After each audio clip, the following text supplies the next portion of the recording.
اعوذ باللہ من الشیطان الرجیم بسم اللہ الرحمن الرحیم الحمدللہ رب العالمین الصلاۃ والسلام علی اشرف الانبیاء والمرسلین۔ ناظرین السلام علیکم، آپ دیکھ رہے ہیں سیرت لائبریری یوٹیوب چینل، جس پر ہم کرتے ہیں رسول اللہ صلی اللہ علیہ وآلہ وسلم کی زندگی پر باتیں۔ تو چلتے ہیں آج کی نشست کی جانب، جس میں ہمارے ساتھ موجود ہوں گے اعجاز احمد صاحب۔ زہیر، آج کل ہم بات کر رہے ہیں رسول اللہ صلی اللہ علیہ وآلہ وسلم کے اس زمانے کی جب جناب ابی طالب دنیا سے رخصت ہو گئے، جب سیدہ خدیجہ سلام اللہ علیہ ام المومنین دنیا سے تشریف لے گئیں، اللہ کے حضور حاضر ہو گئیں، اور بنی ہاشم کا سردار بن گئے ابو لہب بن عبد المطلب۔ ابو لہب رسول اللہ صلی اللہ علیہ وآلہ وسلم کے اعلان نبوت سے ہی آپ کی مخالفت میں ہے اور بڑی دشمنی رکھتا ہے۔ رسول اللہ کو تکلیف پہنچانے کی کوئی موقع جانے نہیں دیتا اور ہر وقت تیز کرتا ہے، تنگ کرتا ہے، پریشان کرتا ہے۔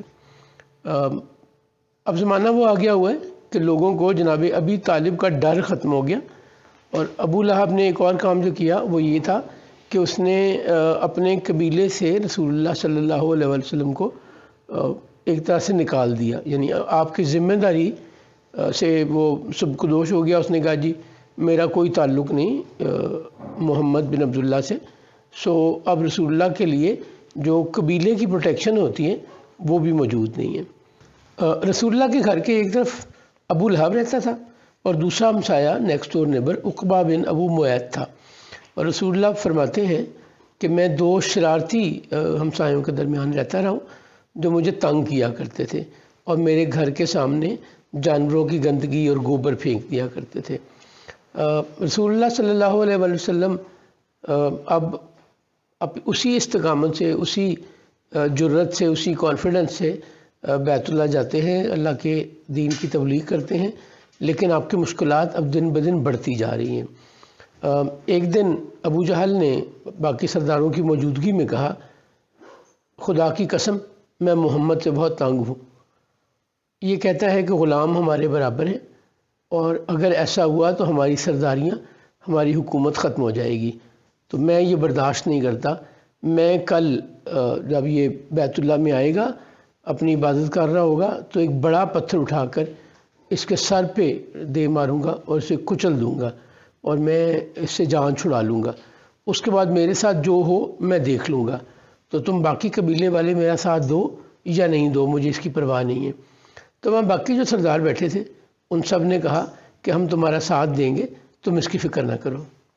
اگلے دن رسول اللہ صلی اللہ علیہ وآلہ وسلم بیت اللہ میں تشریف لائے اور نماز ادا کرنے لگے۔ رسول اللہ نماز یوں ادا کرتے تھے کہ آپ حجر اسود والا کونا آپ کے دائیں پہ ہوتا تھا اور رکن یمانی والا آپ کے بائیں طرف ہوتا تھا۔ اس طرح اس دیوار کے سامنے آپ کا منہ ہوتا تھا جس کے سامنے ہی بیت المقدس بھی بنتا ہے، یعنی رسول اللہ کا چہرہ ایک ہی وقت میں بیت اللہ اور بیت المقدس کی طرف ہوتا تھا، کیونکہ اس وقت تک قبلہ مسلمانوں کے لیے بیت المقدس ہے، مسجد اقصی جسے آج ہم کہتے ہیں۔ رسول اللہ صلی اللہ علیہ وآلہ وسلم نے اپنی نماز ادا کرنی شروع کی۔ جب اب رکوع میں گئے تو ابو جہل، جس نے بہت بڑا پتھر اپنے پاس رکھا ہوا تھا، اٹھایا اور تیز تیز قدموں سے چلنے لگا کہ یہ میں رسول اللہ صلی اللہ علیہ وآلہ وسلم کے سر پر مار کے کچل دوں۔ ابھی وہ رسول اللہ کے قریب نہیں پہنچا تھا کہ ایک دم اس کے رنگ اڑ گئے اور اس کا اوسان خطا ہو گئے۔ اس نے وہیں پتھر زمین پہ پھینکا اور واپس بھاگا، ہانپتا کانپتا۔ باقی سردار ابو جہل کے پاس گئے اور انہوں نے کہا کہ بنی مخزوم کا سب سے بہادر سردار اتنا گھبرایا ہوا کیوں ہے؟ کیا ہو گیا؟ ہم نے تو تم سے بہادر تو ہمارے پاس کوئی اور سردار ہی نہیں ہے۔ ابو جہل کہنے لگا کہ میں جب محمد کو کچلنے یا محمد کے سر کو کچلنے کے ارادے سے بڑا پتھر لے کر جا رہا تھا تو ایک دم میرے سامنے ایک اتنا بڑا اونٹ آیا کہ میں نے اس سے بڑی گردن اور اس سے موٹی گردن والا اونٹ نہیں دیکھا۔ اس کا منہ اتنا بڑا تھا کہ اگر میں مزید بڑھتا تو شاید مجھے اپنے منہ میں لے کے کھا جاتا۔ میں اس سے بہت گھبرایا اور میں واپس آ گیا، اور بڑی دیر تک اوسان بحال نہیں ہوئے۔ ابو جہل کے۔ ذرا اس کی سرکشی تو دیکھو، جب ہمارا پیارا بندہ نماز ادا کرتا ہے تو یہ اسے روکتا ہے۔ کتنا ہی اچھا ہوتا اگر یہ ہدایت پر ہوتا، اگر اس نے میرے رسول کو جھٹلایا اور حق کے راستے میں رکاوٹیں کھڑی کیں، تو کیا یہ سمجھتا ہے کہ اسے روکنے والا کوئی نہیں؟ اللہ سب دیکھ رہا ہے۔ اگر یہ اپنی سرکشی سے باز نہ آیا تو ہم اس جھوٹے کو پیشانی کے بالوں سے پکڑیں گے۔ یہ اپنے آپ کو بہت بڑا سمجھتا ہے۔ تو اللہ کریم نے رسول اللہ صلی اللہ علیہ وسلم کی حفاظت کی۔ یہ ایک واقعہ ہے۔ ایک اور واقعے میں ابو جہل نے اعلان کیا کہ محمد نے اگر بیت اللہ میں عبادت کی تو میں اس سے جان سے مار دوں گا۔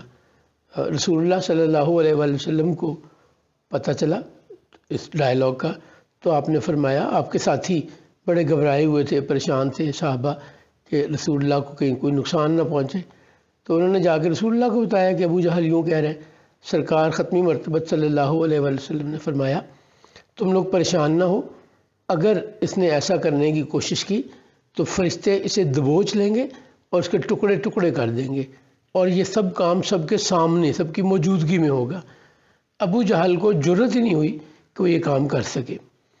ایک موقع پہ میں آج چاہتا ہوں عمرو بن شام، جسے ہم ابو جہل کہتے ہیں، اس کے حوالے سے جتنی باتیں رسول اللہ صلی اللہ علیہ وآلہ وسلم کو تکلیف دینے کی کوشش اس نے کی، اس کی بات پہلے کر لیں۔ ایک موقع پہ نبی کریم صلی اللہ علیہ وآلہ وسلم کے پاس ابو جہل آیا اور اس نے کہا کہ میں تمہیں آئندہ یہاں نماز ادا کرتا نہ دیکھوں، تمہیں یہاں اپنی عبادت کرتا ہوا نہ دیکھوں۔ تم جانتے نہیں ہو کہ میرے دوست کتنے زیادہ ہیں، اور اگر تم نے ایسا کیا تو میں اپنے دوستوں کی مدد سے تمہیں تمہارے انجام تک پہنچا دوں گا۔ اللہ کریم کو یہ بات ابو جہل کی اتنی بری لگی کہ اللہ کریم نے جبریل کو وحی دے کر بھیجا۔ اللہ کا کلام رسول اللہ کے لیے اور ابو جہل کی مذمت کے لیے اللہ کریم نے بھیجا، نازل ہوا۔ اسے کہیے کہ وہ اپنی مجلس کے دوستوں کو بلا لے جس پر وہ غرور کرتا ہے، ہم بھی اپنے فرشتوں کو بلا لیں گے۔ اس کے علاوہ عقبہ بن ابو معیط نے ایک دن کیا کیا، رسول اللہ صلی اللہ علیہ وآلہ وسلم عبادت کر رہے تھے، سجدہ میں گئے تو اس نے اپنی چادر، عرب اپنے ساتھ ایک چادر رکھا کرتے تھے اپنے جسم کے اوپر یا اپنے کندھوں پہ، جو کہ ان کی اپنی عظمت کا نشان یا ان کے لباس کا حصہ تھا۔ تو جب رسول اللہ صلی اللہ علیہ وآلہ وسلم سجدہ میں گئے تو عقبہ بن ابو معیط نے وہ چادر رسول اللہ کے گلے میں ڈال کر اسے بل دینے شروع کر دیے۔ یعنی اب یوں سمجھیں کہ گلے میں یوں چادر ڈال کے اور پیچھے سے اگر اس کو آپ گھمانا شروع کر دیں تو ایک رسی کی مانند بن جائے گا، اور رسول اللہ صلی اللہ علیہ وآلہ وسلم کو سانس لینا مشکل ہو گیا، یعنی دم گھٹنے سے جیسے انسان مار جاتا ہے، یہ کوشش کر رہا تھا عقبہ بن ابو معیط۔ اتنے میں ابو بکر ابن ابو قحافہ بیت اللہ میں آ گئے، انہوں نے دیکھا تو انہوں نے بھاگ کر دھکا دیا عقبہ بن ابو معیط کو، اور رسول اللہ صلی اللہ علیہ وآلہ وسلم کو ریسکیو کیا۔ یہ ساری وہ مشکلات ہیں جو جناب ابی طالب کے دنیا سے رخصت ہونے کے بعد رسول اللہ صلی اللہ علیہ وآلہ وسلم نے فیس کی۔ رسول اللہ کو کسی نے فزیکلی ٹچ نہیں کیا جب تک جناب ابی طالب حیات تھے، بنی ہاشم کے سردار تھے۔ اروا ام جمیل جو کہلاتی تھی ابو لہب کی بیوی، ایک دن وہ بڑے غصے میں بیت اللہ کے صحن میں آئی اور بڑبڑا رہی تھی، اور اس کے ہاتھ میں پتھر بھی تھا۔ رسول اللہ صلی اللہ علیہ وآلہ وسلم اور ابو بکر ابن ابو قحافہ اکٹھے بیٹھے ہوئے تھے۔ ابو بکر نے رسول اللہ سے عرض کی، اللہ کے رسول، مجھے اس کی نیت ٹھیک نہیں لگتی، مجھے ڈر ہے کہ یہ پتھر کہیں آپ کو نہ دے مارے۔ رسول اللہ صلی اللہ علیہ وسلم مسکرائے اور ابو بکر سے کہا، ابو بکر یہ مجھے دیکھ بھی نہیں پائے گی، تم پریشان نہ ہو۔ ہندا ایک شاعرہ تھی اور بڑی اچھی شاعرہ تھی، ترنم سے شاعری پڑھتی تھی، اور حجو یعنی کسی کی برائی میں، کسی کی اہانت میں، کسی کی دشمنی میں شاعری کو حجو کہتے ہیں۔ کنڈل والی ہے، اردو میں اگر میں بات کروں، کنڈل والی ہے جیم اور واؤ، اسے کچھ لوگ حجو بھی پڑھتے ہیں۔ تو حج میں بڑی مہارت تھی ہندا کو، تو اس نے کہا کہ ابو بکر کو دیکھتے ہی آپ کا دوست کہاں ہے؟ تو ابو بکر نے پوچھا کیا ہوا؟ تو ہندا کہنے لگی کہ تمہارے دوست نے ہمارے خلاف شاعری کی ہے، وہ سورہ لہب یا سورہ مسد جسے ہم کہتے ہیں اس کی بات کر رہی تھی، اور مجھے بہت غصہ ہے، میں اس کی حج میں اس کے خلاف حج بھی لکھوں گی، اور مجھے نظر آ گیا تو میں اسے پتھر بھی ماروں گی۔ تو ابو بکر نے پوچھا کہ میرے ساتھ یہاں کون بیٹھا ہوا ہے؟ تو ہندا کہنے لگی کیوں آپ میرا مذاق اڑاتے ہیں؟ آپ اکیلے بیٹھے ہیں، آپ کے پاس کوئی بھی نہیں ہے۔ تو یوں وہ ناکام واپس گئی، رسول اللہ صلی اللہ علیہ وآلہ وسلم کو نہ دیکھ سکی، نہ ہی نقصان پہنچا سکی، بڑبڑاتی ہوئی واپس چلی گئی۔ یہ رسول اللہ کی تکلیفیں صرف بیت اللہ تک محدود نہیں ہیں، اور بیت اللہ وہ مقام ہے جہاں پہ قاتل کو بھی اگر آ جائے تو پناہ ملتی ہے، کوئی دشمنی نہیں دی جاتی، کہ یعنی ایک چونٹی مارنا بھی بیت اللہ یا حرم میں غلط اور گناہ تصور کیا جاتا ہے۔ لیکن عرب قریش اپنی ساری روایات بھول گئے ہیں رسول اللہ صلی اللہ علیہ وآلہ وسلم کی دشمنی میں۔ ایک دن رسول اللہ صلی اللہ علیہ وآلہ وسلم گزر رہے ہیں تو وہی عقبہ بن ابو معیط، یعنی رسول اللہ کا ہمسایہ قریشی سردار، اس نے رسول اللہ صلی اللہ علیہ وآلہ وسلم کے چہرے پہ تھوک پھینکا، اور اللہ کی قدرت دیکھیے کہ وہ گندگی رسول اللہ صلی اللہ علیہ وسلم کے جسم یا چہرے پر جانے کی بجائے واپس آ کے گری عقبہ بن ابو معیط کے گال پہ، اور وہاں سے اس کے گال کا وہ حصہ جل گیا، اور یہ زخم یا یہ نشان جلنے کا، اس بد تہذیبی کا اس کے مرنے تک اس کے گال پہ نمایاں رہا۔